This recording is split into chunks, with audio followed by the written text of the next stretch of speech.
Hello, everyone. This is Frenchie, and I am here with Amanda Berg of Liberty Type Company. And we wanted to get together today. I'm going to give my intro a little bit, but I would love to also just have Amanda jump in about why we're doing this. We both work with similar business owners, and those of you who are watching and listening may very well be some of those business owners, small business owners who are really trying to be smarter and more intentional and more strategic about the work that they do and when they do it. And when we met, we realized that while Amanda knows so much about branding and web design and the visual imagery that we put out there, and I think a lot about revenue strategy, these two often go hand in hand, and we don't always find the conversation that we need to have about the overlap. So, Amanda, what did I miss in our kickoff and our reason for being here? No, I think you nailed it. I think one of the bigger questions I get from people thinking about branding is like, what is the direct ROI of this Mhm. project? Like how, because branding, if you do it correctly, is usually a large investment. And so how can I make sure that I'm going to get a return on my investment? How can I make sure I'm investing in the right places? Um, and it's usually kind of a tricky thing. So I thought like with me having that branding experience and you having that the money side experience, like it'd probably be a good conversation for both of us to have. I love it. I love it. Okay, so yeah, people, I think that ROI question is important. I also think sometimes, especially with branding, like we don't always know because it's kind of like a long-term ROI. So I'm just curious, like for you, as you think about doing people's branding, how can somebody prioritize the ROI when it comes to branding and web design?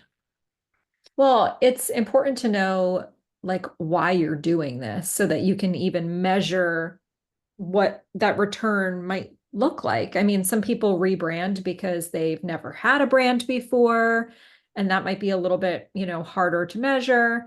Um, some people just want to pivot or they're stepping into a new space. So I think in times where you feel stuck and you're not Yeah. sure what to do next, branding can be or rebranding can be a very like sexy thing to jump on.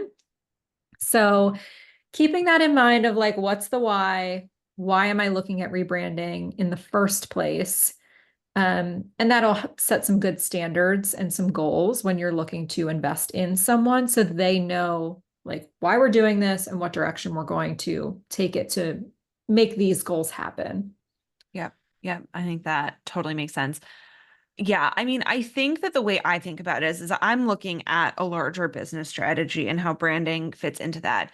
I think there's two sides to the coin, right? So the first is I'm always telling people it might not be the first thing you need, right? I think sometimes we think it's like, if you want to start a working out habit, you don't need the new workout clothes. They can be like a nice to have, but they're not the thing that gets you to work out.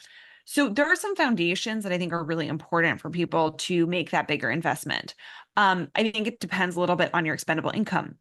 On the flip side, a rebrand can be a really good opportunity to talk about your business, to showcase your business, to put your business out there with a lot more confidence and drive sales. And I think that is where I've seen people actually get the most direct ROI, like immediate direct ROI from a rebrand, is when they package a rebrand with a launch, a new offer, something that can actually get people eyeballs on their, content, website, what assets, all of that, and then also really driving, into another kind of product that they're selling on the back end of it. I'm curious to hear for you if you've seen people do that successfully and if you kind of recommend that strategy. Yeah, absolutely.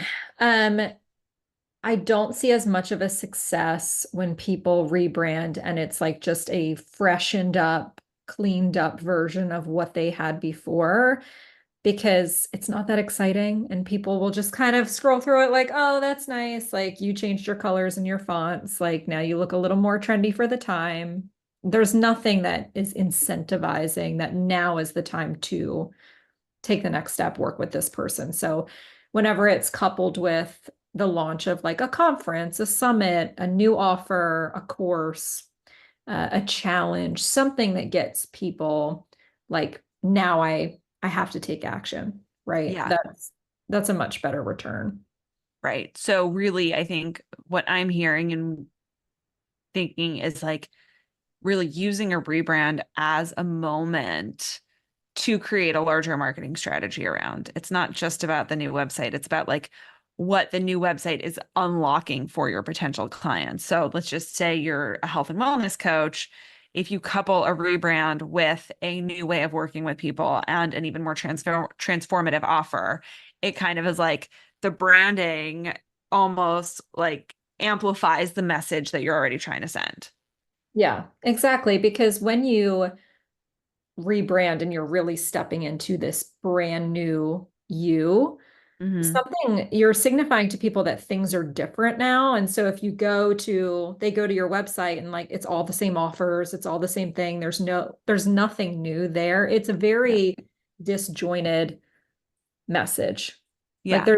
to me, there isn't a point in changing colors and fonts if you're not completely changing who you're talking to or pivoting into a new industry Mhm. or launching something brand new or, you know, stepping into that next level of doing a podcast, writing a book where you're going to get a lot of press attention, Right. right? But it's very easy to be distracted by like the colors of the moment, the fonts of the moment, the aesthetic of the moment. So having that why um, is really important before you get started and start spending money.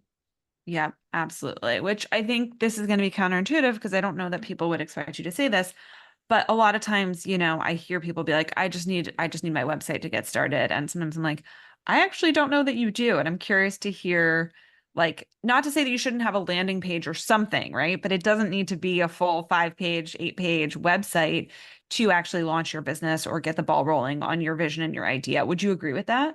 Oh yeah, absolutely. I can be my own worst enemy when it comes to this on calls because if someone is just getting started, like you need to be making money. That's priority before you, even if you're playing around on Canva and using Chat GPT, like start to get some clients before you start spending so much time in like your identity and I mean, if you're bringing a tangible product to market, this is a different conversation, obviously. But if you're an online service provider, having, a really basic logo, which is just a nice font with your name typed out, and having a simple landing page about who you are and how to work with you, the important thing is getting clients in the door. Yeah, A lot of that is built through relationships, not necessarily your website and brand right, presence. right. I love it. Okay, so as people listening think about this, right? Like, is it time for a rebrand? Is it not time for a rebrand? Like, what would you say? And I'm going to give my answer too. I'm curious where the overlap is. Like, what are three key questions that people should consider before investing in a new brand or a rebrand? Yeah, I think if you're not converting, you're not getting clients and your website has been up for a little while and you've been consistent in your marketing and you're not getting people in the door, then there's a problem. And that's something that Hmm. we need to look at. It might be the brand, it's probably the messaging, it's probably the ideal client, the offers, who you're trying to speak to. So I would say that that's number one. Like if you're not getting conversions, we need to figure out what that is.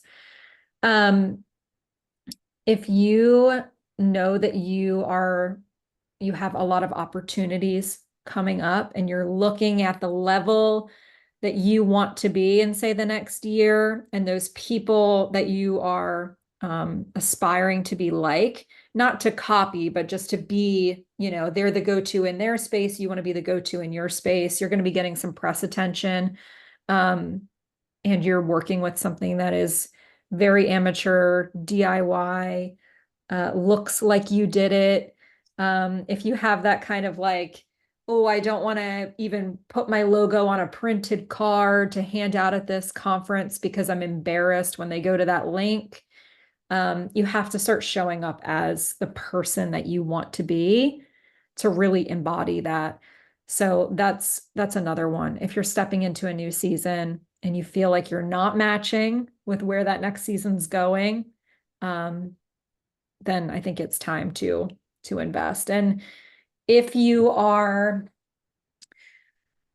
it's hard because there can be a lot of different reasons for why someone feels like they need a rebrand. But if you are not lit up by the clients that you're getting or the work that you're getting, like you're getting projects, but you're like, I don't want to do any of these projects, then I would say that's a good time for a rebrand as well. Switching up your Mm, message, your ideal client, the type of work that you're showing that you do. Um, and it can be simple little tweaks. It can be a big overhaul depending on how out of alignment you feel. But those are typically the three things that people will come to me with. And I'm like, yeah, it's probably time yeah. to audit things and look at where the changes need to be made. Cool. I love it. I love it. I would say I think that that all makes sense to me. I'd say when I'm putting my revenue strategy hat on, the way that I would kind of the three questions that I would make sure that you have the answer to are you actually mentioned this earlier in the conversation, but like strategically, why are you doing it? And I think those three questions that you just asked are actually really helpful to dovetail into that. I think the second piece is what actions, how can I plan out a larger marketing strategy and campaign to leverage this for sales and for growth? And then I think the third question that I would really ask myself is, am I trying to create something passive or am I trying to create a better representation of myself in the world? Meaning, I think sometimes people secretly hope that a new website is suddenly going to generate all these new leads and sales, but we all know that's not how SEO works and all that sort of thing. So, like, really keep in mind that even with that new website, how are you going to activate it and drive traffic? And I'm saying website, obviously that goes beyond, but how are you going to drive traffic and attention to this new identity, this new brand, this new vision that you're putting out into the world? So those are my three. And I think that, yeah, I mean, I think that we all just, I feel like brand and all that is such a shiny object that we get so excited about. So I'm glad that we're kind of deconstructing this together and giving people some new ways to think about how they go about it. Um, any closing thoughts? Um, I'm not sure. I think that was such a great point because your last point about, what's the strategy for beyond this launch? Because having the right brand and the right messaging and the right website can only get you so far to that, quote unquote finish line Mhm. of achieving your goals. So many people miss that mark when they do such a great rebrand. And then it's like, where was the announcement about it? Yeah, They didn't launch it with anything. They didn't tell anyone. Like making sure that you have a strategy for how is everyone going to be welcomed into this new experience and this new version of me instead of just launching it and just, right. putting it in the background. That so many people miss the mark on that. So that's so important. No quiet launching. Yeah. Um, No quiet launching. so how can people learn more about you and your work and what you do? Yeah, so my agency's name is Liberty Type. We're at libertytype.com, at Liberty Type Co on Instagram. Love it. Cool. And we'll link that below. And I would say for anyone who's new to me in my world, the best place to kind of get a taste of my revenue strategy and what I do is to sign up for my weekly accountability check-ins. Every Sunday, I send you an email just checking in on your priorities for the week, your priorities for the quarter, and what you're doing to move the needle in your business. So would love to have some of you in there. Hope you enjoyed this conversation. And Amanda, thank you. This was so fun. Yeah, thank you. It was fun.